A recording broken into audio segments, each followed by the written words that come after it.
Sana hindi na lang kita nakilala. Kasi kung alam ko lang na magkakaganito rin pala tayo, sana pala hindi na ako naniwala sa'yo. Kung alam ko lang, sana pala hindi na ako nagtiwala sa'yo. Sana pala nung una pa lang hindi ko na pinilit itong nararamdaman ko. Sana pala hindi na ako tumitig sa mga mata mo. Kasi sa totoo lang, pasag trip ka din kasi. Matapos akong maniwala sa sinabi mong hanggang dulo tayong dalawa, eto iniwan mo akong mag-isa.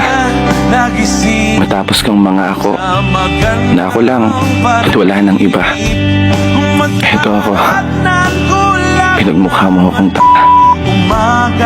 umasa, naniwala, sumugal at tumaya sa'yo.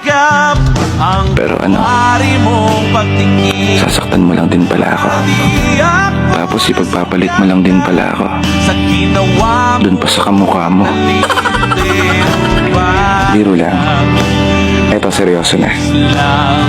Kape ka ba? Kasi mainit ka lang kapag bagong timpla. Ganado ka lang kapag umpisa. Pero nung tumagal, lumamig na. Hanggang tuluyan ang nawalan ng halaga. Mga alaala na binuo nating magkasama. Mga pangako, mga pangarap na inukit nating dalawa. Mga sandali na nag-iwan ng marka sa isip ko. Papasabi ka na lang talaga na sana hindi ka na lang dumating sa buhay ko. Sana hindi na lang kita nakilala.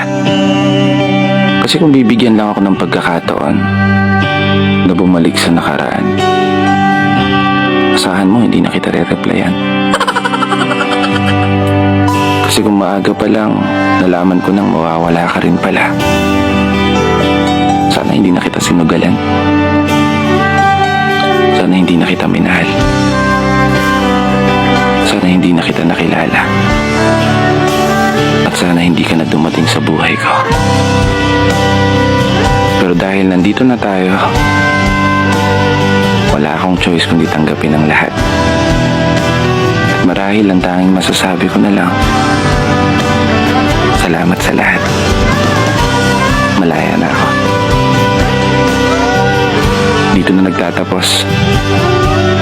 Kaya isang pagpupugay para sa lahat ng mga tao na patuloy sumasabay sa hamon ng buhay.